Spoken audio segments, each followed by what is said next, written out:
Chapter 1. Introduction.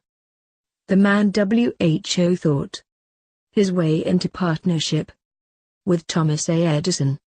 Truly, thoughts are things, and powerful things at that, when they are mixed with definiteness of purpose, persistence, and a burning desire for their translation into riches, or other material objects. A little more than 30 years ago, Edwin C. Barnes discovered how true it is that men really do think and grow rich. His discovery did not come about at one sitting.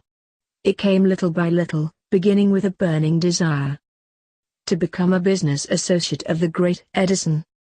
One of the chief characteristics of Barnes' desire was that it was definite. He wanted to work with Edison, not for him. Observe, carefully, the description of how he went about translating his desire into reality, and you will have a better understanding of the 13 principles which lead to riches. When this desire, or impulse of thought, first flashed into his mind, he was in no position to act upon it. Two difficulties stood in his way. He did not know Mr. Edison, and he did not have enough money to pay his railroad fare to Orange, New Jersey. These difficulties were sufficient to have discouraged the majority of men from making any attempt to carry out the desire. But his was no ordinary desire. He was so determined to find a way to carry out his desire that he finally decided to travel by blind baggage, rather than be defeated. To the uninitiated, this means that he went to East Orange on a freight train. He presented himself at Mr. Edison's laboratory, and announced he had come to go into business with the inventor. In speaking of the first meeting between Barnes and Edison, years later, Mr. Edison said, "He stood there before me, looking like an ordinary tramp, but there was something in the expression of his face which conveyed the impression that he was determined to get what he had come after." I had learned, from years of experience with men, that when a man really desires a thing so deeply that he is willing to stake his entire future on a single turn of the wheel in order to get it, he is sure to win. I gave him the opportunity he asked for, because I saw he had made up his mind to stand by until he succeeded. Subsequent events proved that no mistake was made. Just what young Barnes said to Mr. Edison on that occasion was far less important than that which he thought. Edison, himself, said so. It could not have been the young man's appearance which got him his start in the Edison office, for that was definitely against him. It was what he thought that counted. If the significance of this statement could be conveyed to every person who reads it, there would be no need for the remainder of this book. Barnes did not get his partnership with Edison on his first interview. He did get a chance to work in the Edison offices, at a very nominal wage, doing work that was unimportant to Edison, but most important to Barnes, because it gave him an opportunity to display his merchandise where his intended partner could see it. Months went by. Apparently nothing happened to bring the coveted goal, which Barnes had set up in his mind as his definite major purpose. But something important was happening in Barnes' mind. He was constantly intensifying his desire to become the business associate of Edison. Psychologists have correctly said that when one is truly ready for a thing, it puts in its appearance. Barnes was ready for a business association with Edison. Moreover, he was determined to remain ready until he got that which he was seeking. He did not say to himself, "Ah well, what's the use? I guess I'll change my mind and try for a salesman's job." But he did say, "I came here to go into business with Edison, and I'll accomplish this, and if it takes the remainder of my life." He meant it. What a different story men would have to tell if only they would adopt a definite purpose, and stand by that purpose until it had time to become an all-consuming obsession. Maybe young Barnes did not know it at the time, but his bulldog determination, His persistence in standing back of a single desire was destined to mow down all opposition, and bring him the opportunity he was seeking. When the opportunity came, it appeared in a different form, and from a different direction than Barnes had expected. That is one of the tricks of opportunity. It has a sly habit of slipping in by the back door, and often it comes disguised in the form of misfortune, or temporary defeat. Perhaps this is why so many fail to recognize opportunity. Mr. Edison had just perfected a new office device, known at that time as the Edison dictating machine, now the Edophone. His salesmen were not enthusiastic over the machine. They did not believe it could be sold without great effort. Barnes saw his opportunity. It had crawled in quietly, hidden in a queer-looking machine which interested no one but Barnes and the inventor. Barnes knew he could sell the Edison dictating machine. He suggested this to Edison, and promptly got his chance. He did sell the machine. In fact, he sold it so successfully that Edison gave him a contract to distribute and market it all over the nation. Out of that business association grew the slogan, "Made by Edison and installed by Barnes." The business alliance has been in operation for more than 30 years.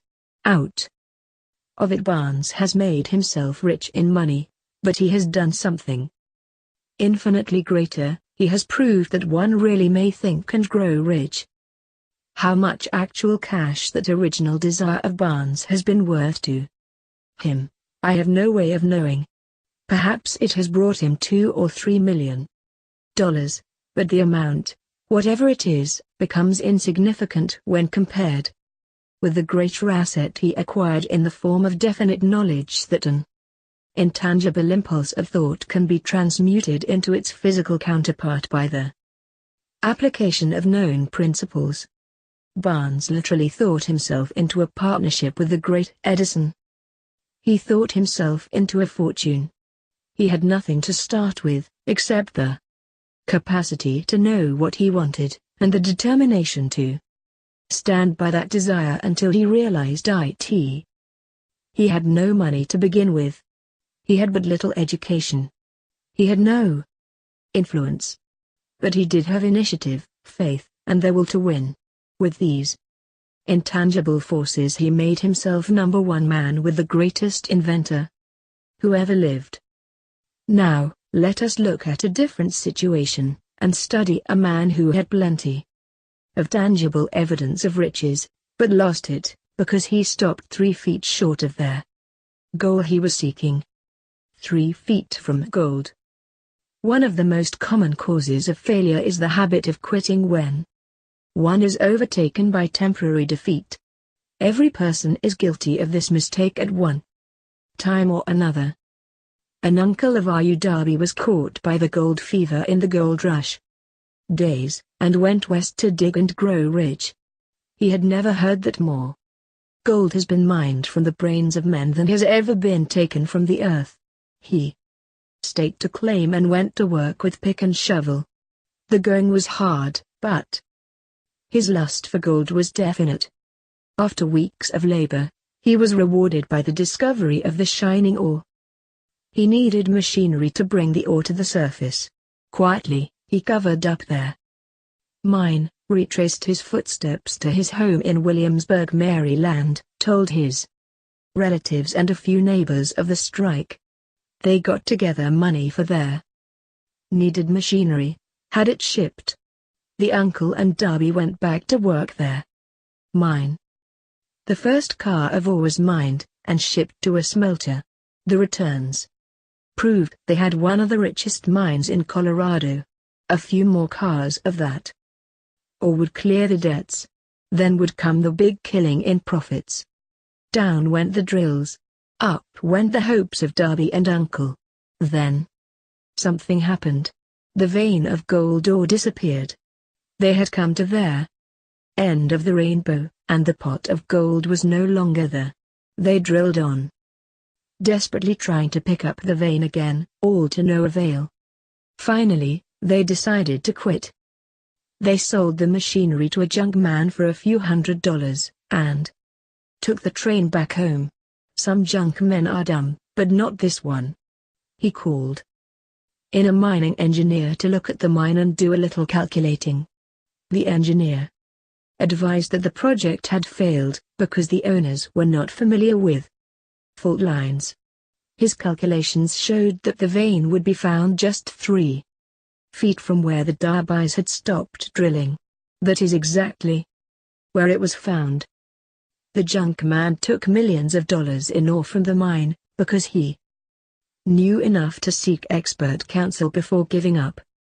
Most of the money which went into the machinery was procured through the efforts of R.U. Darby, who was then a very young man. The money came from his relatives and neighbors, because of their faith in him. He paid back every dollar of it, although he was years in doing so. Long afterward, Mr. Darby recouped his loss many times over, when he made the discovery that desire can be transmuted into gold. The discovery came after he went into the business of selling life insurance. Remembering that he lost a huge fortune, because he stopped 3 feet from gold, Darby profited by the experience in his chosen work, by the simple method of saying to himself, I stopped 3 feet from gold, but I will never stop. Because men say no when I ask them to buy insurance. Darby is one of a small group of fewer than 50 men who sell more than $1 million in life insurance annually. He owes his stickability to the lesson he learned from his quitability in the gold mining business. Before success comes in any man's life, he is sure to meet with much temporary defeat, and, perhaps, some failure. When defeat overtakes a man, the easiest and most logical thing to do is to quit.